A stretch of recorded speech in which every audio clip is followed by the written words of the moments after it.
राधे राधे। जान से मिला दे। फिर से कहना पड़ेगा क्या? राधे राधे। इस रोहासी गांव में राधा रानी की बड़ी कृपा है। अभी 7 जो चीर जीवित बताए थे कथा प्रसंग में, प्यारे भगवत प्रेमी सज्जनों, इन 7 में एक अश्वत्थामा पहला नंबर, दूसरा राजा बलि, तीसरा व्यास जी जिनने इन संपूर्ण शास्त्रों की रचना करी, चौथा हमारे हनुमान जी महाराज, पांचवा विभीषण जी, रावण की लंका में एक विभीषण जो परमात्मा के परम भक्त थे, छठवां कृपाचार्य जी और 7वां परशुराम जी।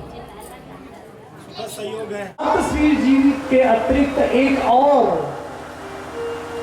जो चिरंजीवी हुए हैं वो है मांडू ऋषि के पुत्र मार्कंडेय। उनकी आयु जो थी 11 वर्ष थी। उनके पिताजी चिंतित हुआ करते थे कि मेरे पुत्र अल्पायु हैं। 10 वर्ष बीत गई, 10 साल नहा गए, 1 साल बाचे हैं। अब मार्कंडेय जी अपने पिताजी से पूछते हैं, पिताजी आप क्यों चिंतित हैं? क्या चीज आपको अंदर अंदर खाई जा रही है? पिताजी कहते हैं, बेटे तुम्हारे जन्म जिस लग्न जिस मुहूर्त में हुआ उसके आधार पर तुम्हारा नामकरण हुआ और साथ में तुम्हारी आयु भी तय है। तुम अल्पायु बेटे, और एक पिता के लिए स्वयं के रहते उसका पुत्र चला जाए, ये सपा जी से बेहतर और कौन जाने। जिसके जीवन में बीतती है उन्हें पता है। तो यहाँ पर मांडू ऋषि कहते हैं कि मैं कभी नहीं चाहूंगा कि मेरे पहले तुम्हारी मृत्यु हो जाए। मार्कंडेय जी कहते हैं, पिताजी वो तो ठीक है, मेरी आयु कितनी बची है ये तो बताएं। कहते हैं 1 वर्ष, यानी 10 बीत गए, मतलब 11 वर्ष की आयु। मार्कंडेय कहते हैं, पिताजी आप मुझे पहले ही बता दिए रहते तो हो सकता था मैं कुछ सत्कर्म करता, लेकिन अब तो आयु भी छिन्न हो चली और ब्राह्मण पुत्र हूं। जैसे ये हेमंत कुमार ये ब्राह्मण पुत्र है, ऐसे ही मैं ब्राह्मण पुत्र हूं। मुझे पता है जितने देवी देवता भगवान हैं सबके पूजा पाठ में बहुत संसाधन लगता है, तपस्या लगता है, लेकिन एक भगवान है, भोले भंडारी शंकर भगवान है जो कम में संतुष्ट हो जाते हैं। तो इसलिए अब अविलंब बिना समय गंवाए हुए पुत्र मार्कंडेय जो है बड़ा सा विशाल का शिवलिंग बना हुआ है, उसको जाकर आंख में भर लेते हैं, यानी छत्तीसगढ़ी भाषा में फुकार लेते हैं और पूरी तरीके से पकड़ लिए महामृत्युंजय भगवान को, और अनायास ही उनके मुंह से ओम का उच्चारण निकलना प्रारंभ हुआ। देखिए ओमकार निकलना प्रारंभ हुआ। सत्संग में बताया गया है कि आप कोई भी आरती गाते हैं, माता की आरती गाते हैं और उसमें ओम को जोड़ देते हैं तो अपने आप में सभी देवी देवताओं की आरती स्वतः ली जाती है, अपने आप में पूर्णता होती है, इसलिए ओम को डाला जाता है। अब ये ओम हो गया, अपने आप में ओम, कम पढ़े लिखे दाई हो, माई हो, दीदी हो, जन मतलब समझ में नहीं आवा है, मंत्र जाप नहीं कर सका, वो केवल ओम की देकर हो, केवल ओम तो कहा समझे ना, ओम कहने मात्र से परमात्मा संतुष्ट हो जाते हैं। और यहीं पर मार्कंडेय जो है उस ईश्वर की कृपा से ओमकार के बोलते बोलते कब उनके अंदर से पंचाक्षरी ओम नमः शिवाय निकलना प्रारंभ हुआ। देखिए ओम निकली, सत्संग में रहा, हृदय से लगाया रहा और नमः शिवाय भी आ गई, और बाद में वही मार्कंडेय ऋषि के मुख से महामृत्युंजय का मंत्र स्वतः धारा प्रवाह के साथ स्फुटित होने लगा। मतलब ओम हौम जुम श ओम भूर भुवः स्वः ओम त्र्यंबकम यजामहे सुगंधिम पुष्टिवर्धनम। उर्वारुकमीव बंधना मृत्युर्मोक्षमावृताम। ओम स्वभुव सजुह ओम स्वा। इतना मंत्र निकला और वह फिर गाना प्रारंभ कर देता है। कैसा कहता है? ओम हां सोम स ओम भूर्भुवः स्वः ओम त्र्यंबकं यजामहे सुगंधिं पुष्टिवर्धनम् उर्वारुकमिव बन्धनात् मृत्युर्मोक्षमामृताम्। ओम स्वभुवभु ओम सजुह ओम इदं महामृत्युंजय इदं नमः। और इतना कहने मात्र से जितने भी यम के गण हैं जो वहां उन्हें लेने आए हैं, उस मंत्र के प्रभाव से मंदिर में प्रवेश नहीं कर पा रहे हैं। विचार करिए उस परमात्मा का, महामृत्युंजय मंत्र का, उस भक्त के विश्वास का। और वो आज भी 7वें नंबर के बाद 8वां नंबर, ये मार्कंडेय ऋषि जी भी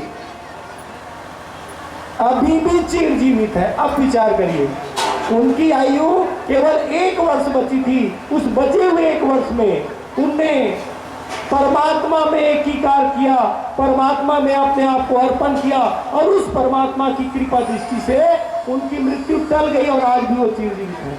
टेकरे सती महाराज मनकर अभी जब आप मन के असाध्य रोग, ऐसी बीमारी जिनका उपचार संभव नहीं, जब डॉक्टर्स वैद्यराज हाथ ऊपर करके कहते हैं भगवान बचाए, तो वहां पर आप जो है आचार्यों के पास जाते हैं, ब्राह्मण देवता के पास जाते हैं, उपचार के निमित्त जब उपाय पूछते हैं तो वह बताते हैं महामृत्युंजय का जाप कराना पड़ेगा जजमान। और जब आप महामृत्युंजय का जाप कराते हैं और जो नियम परहेज आपको बताया गया उसका पालन करते हैं, तो निश्चित रूप से उस ईश्वर की कृपा होती है, उस महामृत्युंजय भगवान की कृपा होती है और उस कृपा दृष्टि आप स्वतः स्वस्थ हो जाते हैं, दीर्घायु हो जाते हैं, आपकी मृत्यु भी टल जाती है। तो ये 8वें नंबर का जो मार्कंडेय मुनि का, मार्कंडेय ऋषि का जो सत्संग के द्वारा आया है ज्ञान, इसलिए कहते हैं आपके पास कितना भी ज्ञान हो, हमारे ईश्वर भी ये भी बताते हैं आपके पास कितना भी ज्ञान हो, लेकिन उस ज्ञान के साथ साथ सामने वाले से अगर आप कुछ को जानना है, आप जिज्ञासु बन जाइए, आप बिल्कुल श्रोता बन जाइए। और जब मनोभाव के साथ आप जिज्ञासु बन के सुनने की इच्छा रखते हैं, तो निश्चित रूप से सामने वाला जो भी अपने पास है वो आपको उड़ेल को देता है। लेकिन बड़ी विडंबना है इस कली काल में, व्यक्ति 2 अक्षर ज्यादा पढ़ लेता है या 2 सत्संग कर लेता है या 2 भागवत रामायण संकीर्तन का मुख्य हिस्सेदार बन जाता है, उनको लगता है वो सब कुछ स्वयं जानता है। और जहां पर मैंपन का भाव आता है, मैं सब लम्बे जानता हूं करके, तो वहीं से उसका पतन का मार्ग प्रारंभ होता है।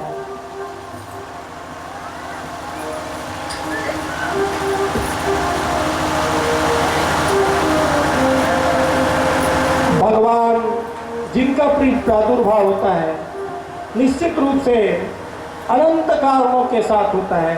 सुखदेव जी महाराज राजा परीक्षित को कहते हैं, राजन, ईश्वर का जब जन्म होता है तो अनंत कारणों में से मुख्य कारण 1-2 होते हैं। जैसे भगवान कृष्ण का जन्म होना है, उनमें मुख्य कारण था जो उनके मामा कंस की मृत्यु था, क्योंकि वो 3 जन्मों तक की जो जय और विजय को जो श्राप मिला था कि 3 जन्म तक तुम दैत्य बनोगे और 3 जन्म में मुक्ति मेरे हाथ होगी, वो मुख्य कारण था। लेकिन उनके साथ साथ भगवान जितने भी अन्य जन्मों में जो जो भगवान की लीलाओं की कामना किए थे, उन सब का भी पूर्ति करना था। ऐसे ही भगवान का प्रादुर्भाव होता है। ब्रह्मा जी के मुख से वेदों की रचना होती है, वेद निकलता है, और वह जो वेद है उसे हैग्री नाम का दानव जो है चोरी कर लेता है। एक ये कारण हुआ कि भगवान का जन्म था कि वो वेदों को सुरक्षित रूप से ऋषि मुनि सप्त ऋषियों के हाथ में देना, ये एक रीजन था, एक कारण था। लेकिन दूसरा कारण, नौ सृष्टि की रचना करके जो ऋषि महात्मा आत्मिक रूप से नौ सृष्टि में जाने वाले हैं, उन सब के लिए व्यवस्थाएं करना। तो इस कथा प्रसंग में बताया गया है कि राजश्री सत्यव्रत नाम का राजा,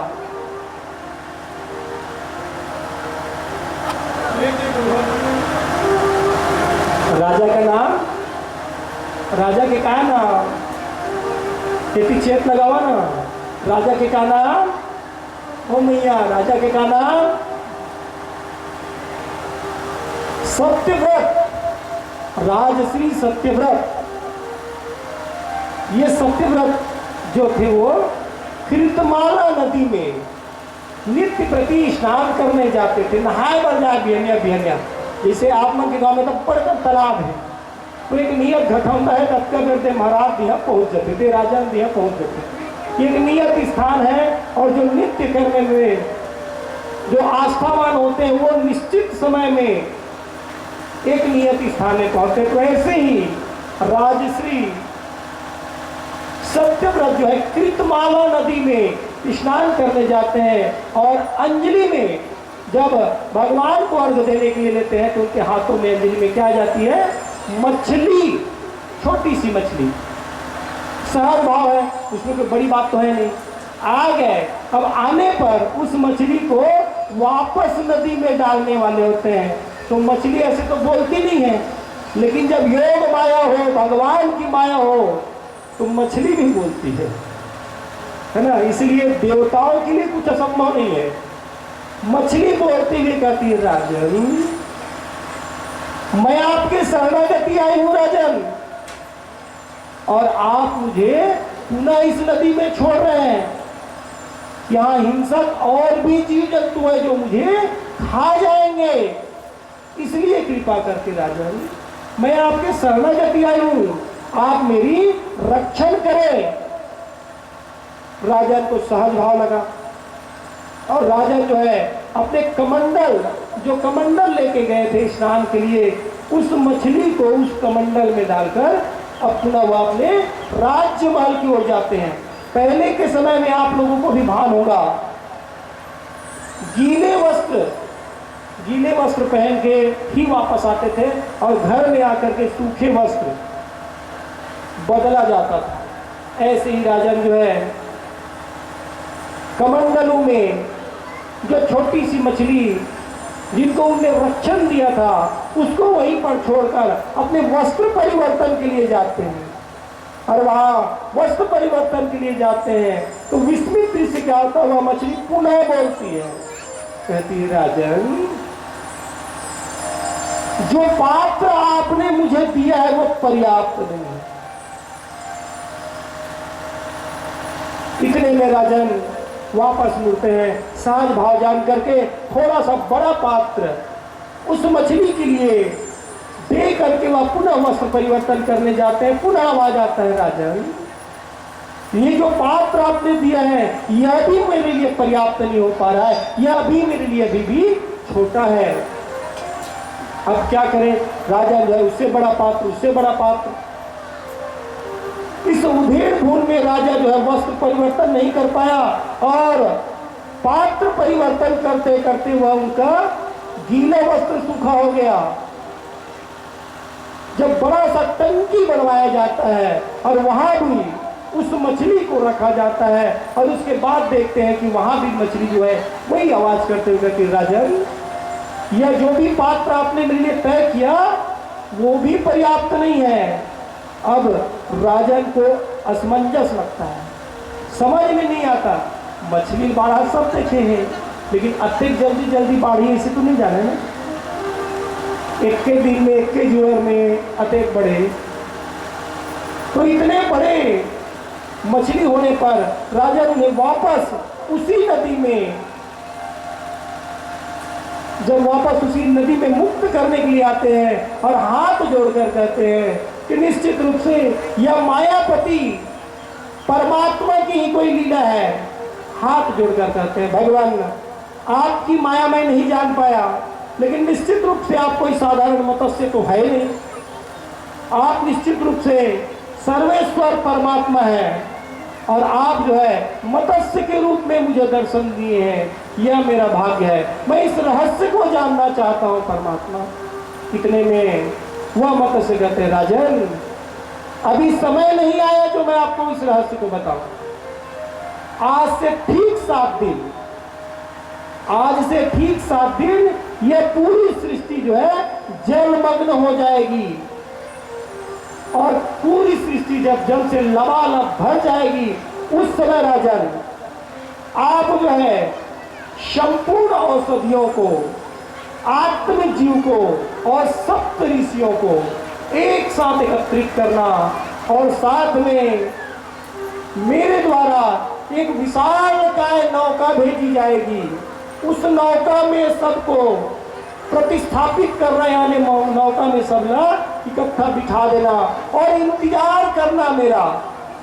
मैं वापस अपने विशालकाय रूप में आऊंगी और जब मैं आऊंगी तो वासुकी नाग को रस्सी बनाकर उस नाव से मेरे पूंछ में, यानी मत्स्य के पूंछ में बांध देना और तब मैं तुम्हारे संपूर्ण प्रश्नों का उत्तर दूंगी। और इतना करके मछली जो है अंतर ध्यान हो गया, गायब हो गया।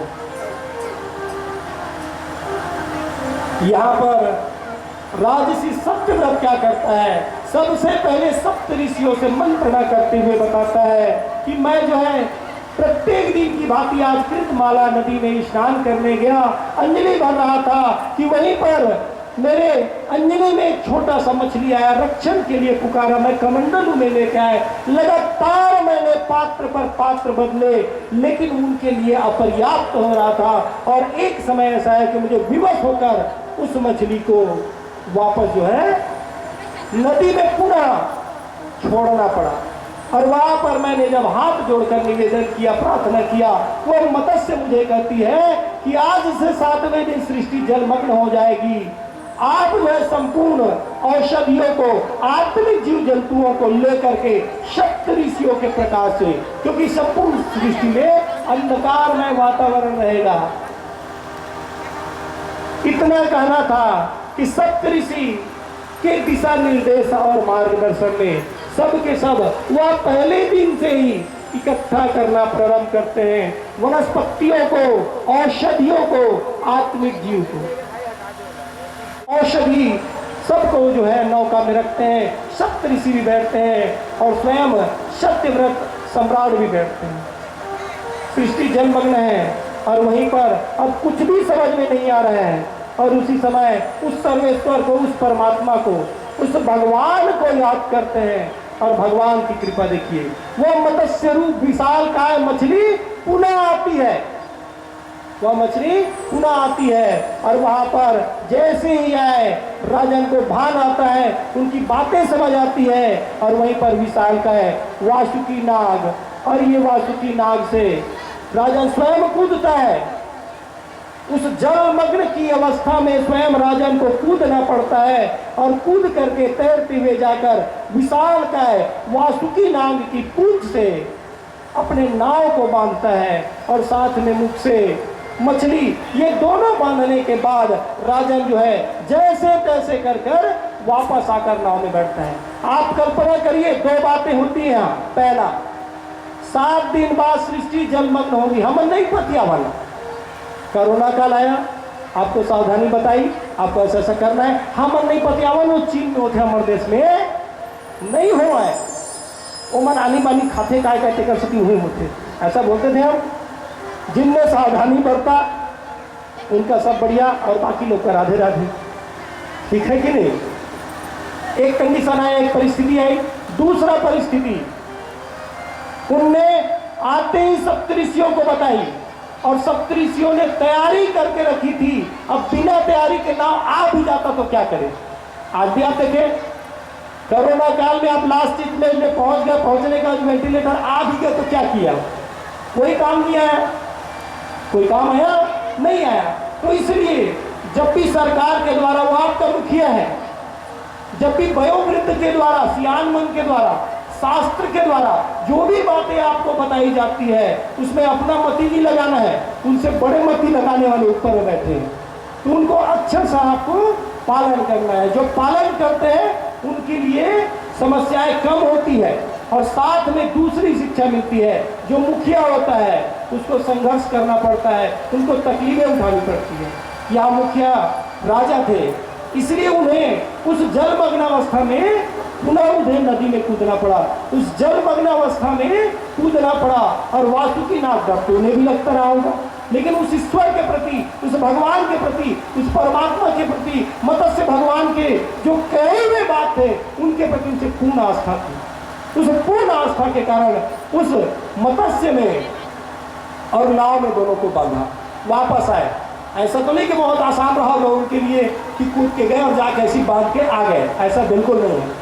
जो मुखिया बनता है, जैसे हमारे ईश्वर यादव जी हैं, मुखिया बन के बैठे हैं, कुमारी माता है मुखिया बन के बैठी है, तो इन्हें क्या तकलीफ नहीं होती? इनको क्या बैठने में 6 घंटा बहुत आनंद आता है? बिल्कुल आनंद आता है उस परमात्मा की कृपा से, लेकिन साथ में उनको त्याग भी करना पड़ता है। बहुत से और काम है, उन सबको त्याग किए मुखिया बनकर, तब उन्हें परमात्मा की कृपा मिल रही। यहाँ भी राजशील सत्यव्रत मुखिया बनकर अपने दायित्वों को निभाते हैं, तो परमात्मा को उनकी कृपा से क्या क्या देते हैं वो आगे की कथा पर प्रसंग पर सुनेंगे। अब यहाँ पर नाव बंधी हुई है, अब नाव को हाके कौन? हाकने वाला तो कोई है ही नहीं, कहाँ जाना है पता नहीं। तो यहाँ पर भगवान को कहते हैं, ए रे माझी ले चल, अब जिधर तुझे ले जाना है, क्योंकि हमको तो भान नहीं है किधर जाना है, कहाँ जाना है, आपने हमें बताया था, अब आपको इस सर्वस्वर को हमने सौंपा है। प्रेम तो वृंदावन बिहारी लाल की।